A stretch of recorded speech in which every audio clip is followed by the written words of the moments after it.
The palace hadn't issued a statement in days. Rumours festered. Cameras camped outside Kensington and Clarence House. Whispers of betrayal crept through polished corridors. And then, just as silence became unbearable, the palace confirmed what many feared.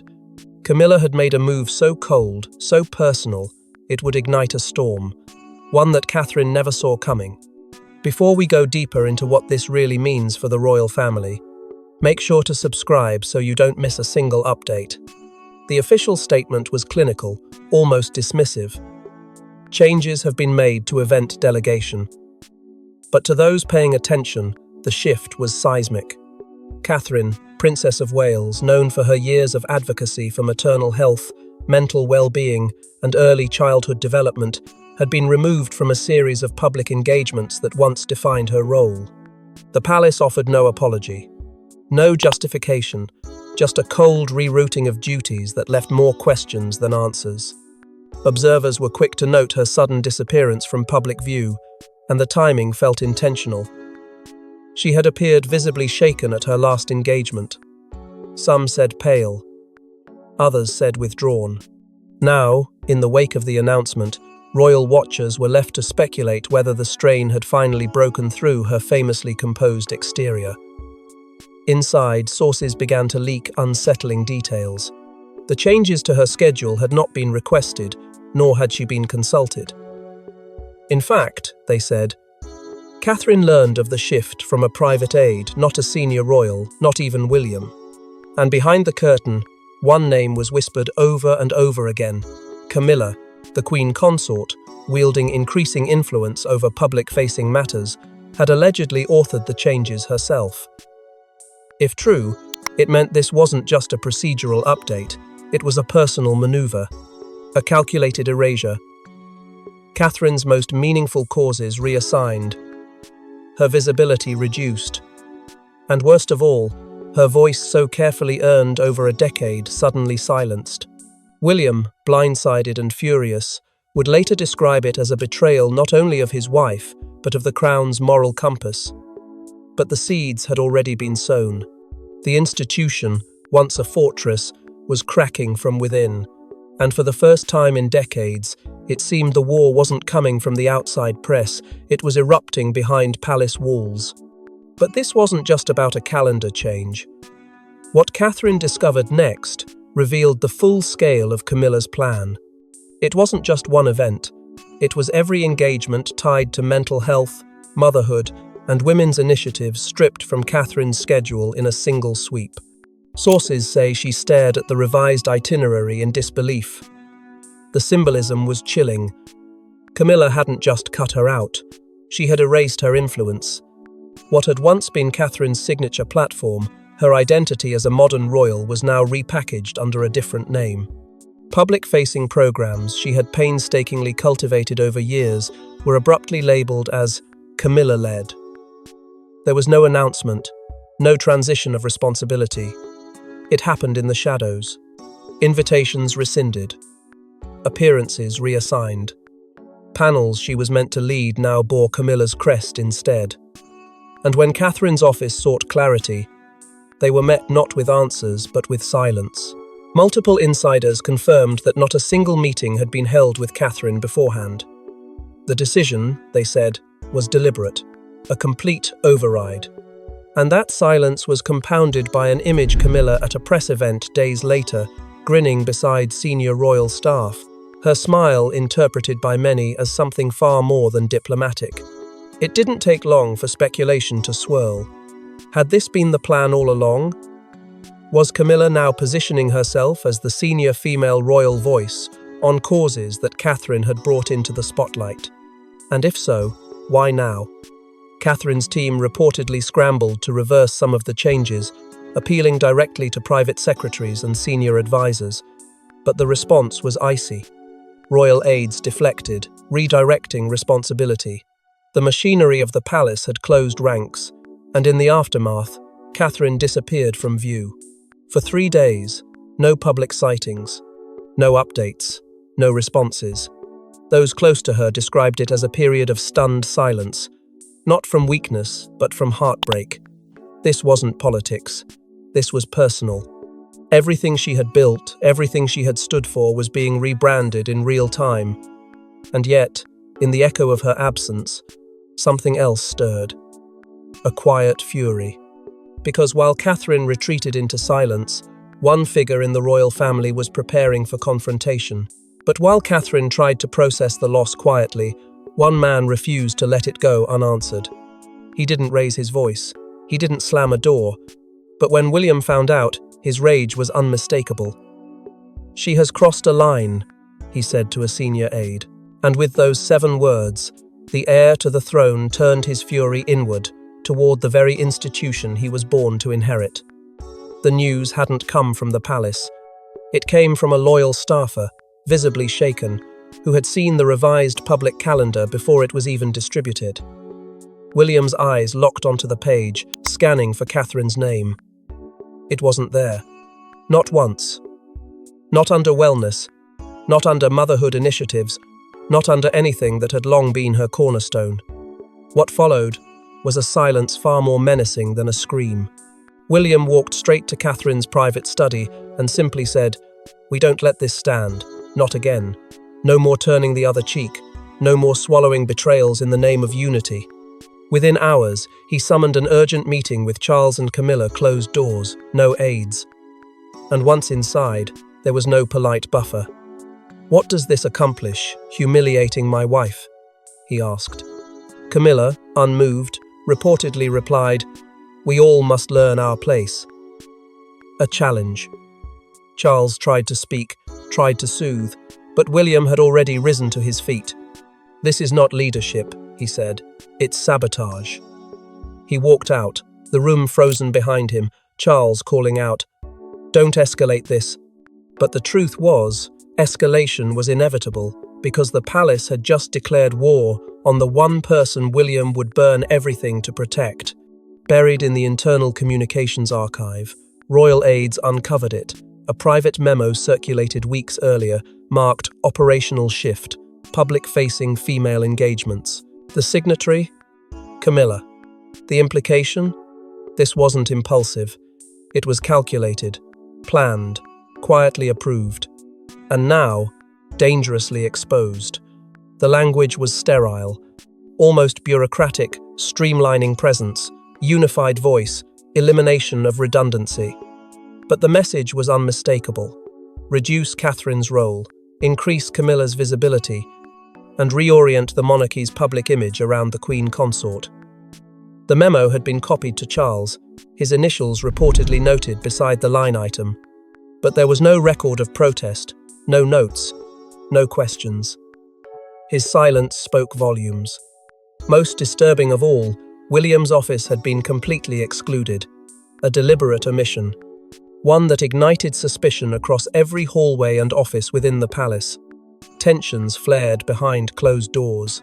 Some staffers quietly aligned themselves with Catherine, others clung to Camilla's authority, fearful of the repercussions. It was no longer about one woman's schedule, it had become a fight over the soul of the monarchy. The internal lines had been drawn. But then came the moment that changed everything. One anonymous insider, disillusioned and disgusted, sent the memo to a trusted journalist with long-standing royal ties. It was only a matter of time before whispers turned into headlines. The palace scrambled to maintain control. But it was already too late. The world now knew. This wasn't a coincidence. It was strategy. Power consolidation wrapped in ceremonial language, a quiet coup masked as protocol. And as the press began asking the right questions, Catherine makes a move no one expects, not through anger, but through strength. She didn't give a speech. She didn't take the podium. Catherine released a handwritten letter to a women's advocacy group.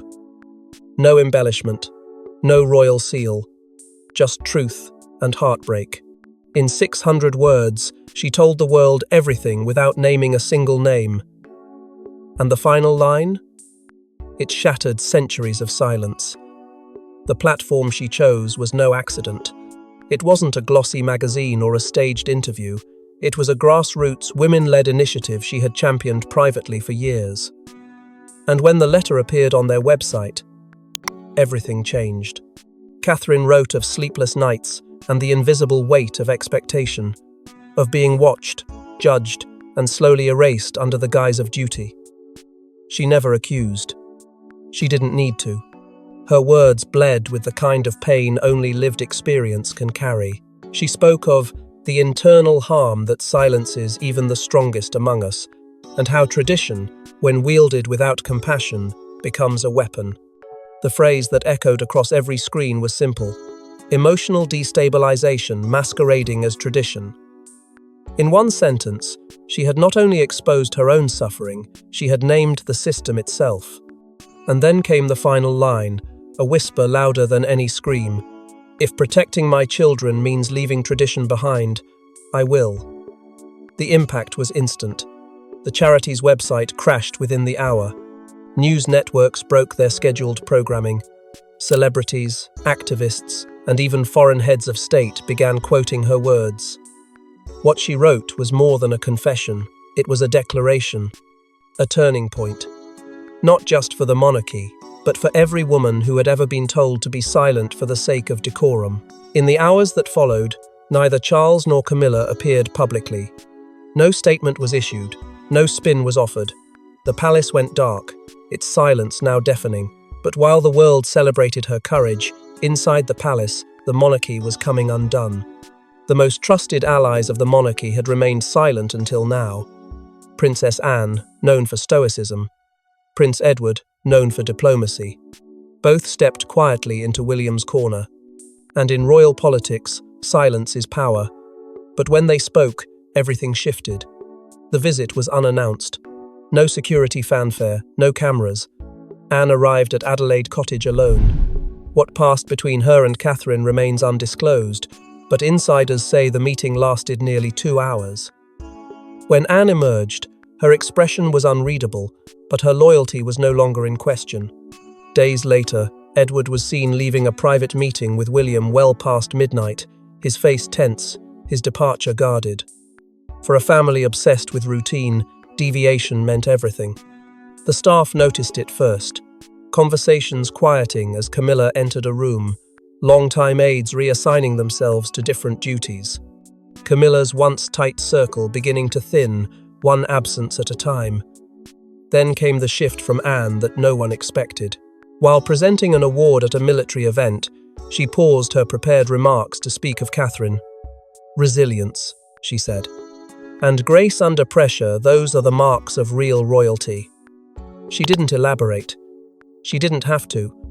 The message was as sharp as it was elegant. Behind palace doors, protocol began to bend in ways few could trace but many could feel. Invitations once routed through Camilla's office now came from neutral departments. Briefings were delayed or bypassed entirely. Even Charles appeared more reserved, retreating into meetings that ran long and ended with no notes shared. And then came the final shift, the one no spokesperson could deny. Camilla, once ever present in the central wing of the palace, quietly relocated to a private suite in the eastern wing. The reason given was renovation needs, but no one believed it. She had not been removed, but she had been isolated. What began as a feud had become a fracture, and the monarchy itself was recalibrating around it. But the real test was coming, and it would arrive not from within but from the press. Front pages, morning shows, international headlines, Queen versus future Queen. The story broke containment. The people had chosen a side, and it wasn't Camilla's. Every suppressed whisper, every leaked memo, every shift in protocol was now global news. And the monarchy couldn't control the narrative anymore. What had once been dismissed as internal tension had now become a cultural reckoning. Number We Stand with Catherine exploded across every platform, echoed by celebrities, influencers, and even global political figures. It was no longer just about titles or engagements. It was about power, gender, and legacy. Mental health charities long associated with Catherine saw unprecedented surges in donations. Within 48 hours, one of the organizations she helped build reached its yearly fundraising target. Talk shows dissected the palace's silence. Podcasts ran back-to-back episodes reanalyzing every public encounter between Camilla and Catherine. Analysts from every angle, political, cultural, even psychological, offered commentary. But it wasn't just noise, it was pressure. Royal approval ratings, once untouchable, began to plummet. Charles's numbers dipped below 50% for the first time since his accession. Camilla's dipped further. The public had made it clear. The palace may wear the crown, but Catherine held the heart of the nation. In response, old wounds were reopened.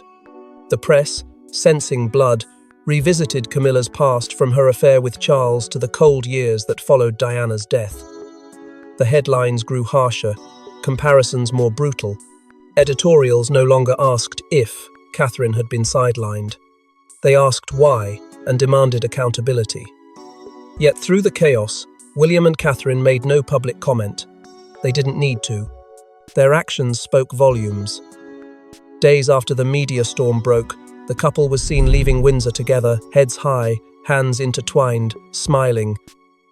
It wasn't defiance. It was clarity. They had weathered the betrayal, the silence, the calculated cruelty, and now they stood calm, unshaken, and more united than ever. But behind that silence, behind those smiles, the pressure was mounting. With the public's eyes fixed on them, the palace had no choice, it had to act. The statement was only 2 sentences long, but it was unprecedented. Her Royal Highness, the Princess of Wales, shall henceforth operate independently of all royal supervision. For the first time in modern memory, the monarchy publicly admitted failure, and the woman they tried to silence became its future. The message was brief but thunderous. Beneath the surface of polished diplomacy, this was a seismic shift in royal power. Catherine, the very figure who had been sidelined, controlled, and hidden behind protocol, was now publicly handed full authority. She didn't demand it. She earned it through silence, dignity, and unshakable composure. What the palace once sought to suppress had now become the crown jewel of its redemption arc. And as if to underscore the gravity of this moment, Camilla, who for months had taken the reins of public engagements tied to wellness and outreach, was formally stepping back. The announcement was cloaked in the language of realignment, but insiders confirmed the truth. She had been removed. Simultaneously, a quiet but unmistakable review of internal support structures was launched. No press conference, no televised apology, just action targeted, sweeping, overdue. Palace aides, once immune to scrutiny, were being held accountable behind closed doors. The system that allowed neglect to masquerade as tradition was being dismantled brick by brick.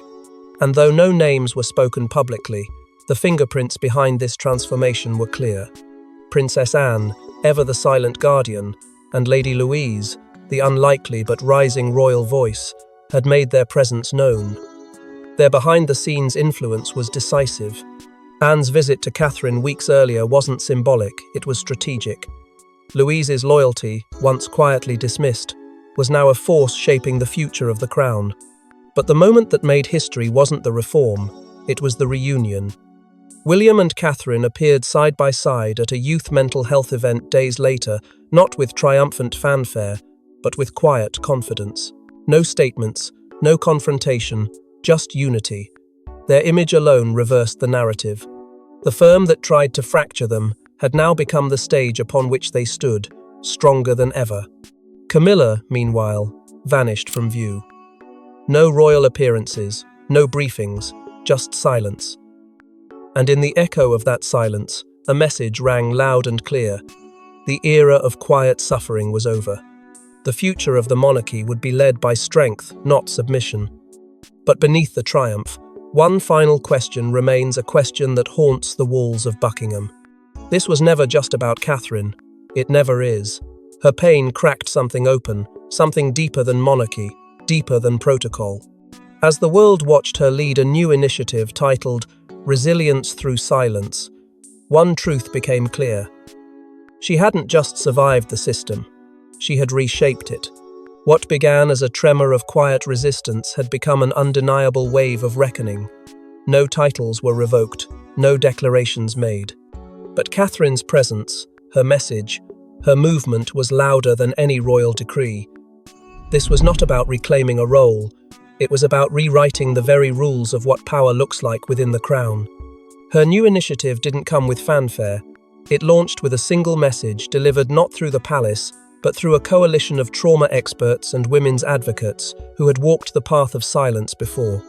Resilience through silence didn't shout. It didn't blame. It simply acknowledged what so many had endured behind polished doors, emotional trauma wrapped in tradition, generations of hurt passed down in silence. Catherine didn't center herself in the campaign. Instead, she centered those who had been overlooked, unheard, unseen.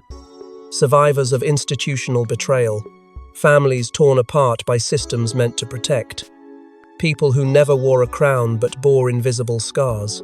And in that deliberate decentering, she became something the monarchy had never truly held before: empathetic power.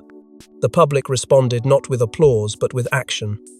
Charities tied to mental health, domestic recovery, and women's advocacy saw record donations in Catherine's name. Journalists, once hesitant to tread the line between criticism and reverence, found themselves rewriting headlines. The modern heart of the crown, one paper called her. Another dubbed her Britain's quiet storm. But what made it seismic was not just the press, it was the structure beneath it. For the first time in royal memory, palace staff advisors, courtiers, even long-serving aides were enrolled in mandatory mental health protocol training. Quietly. Without announcements. Without credits.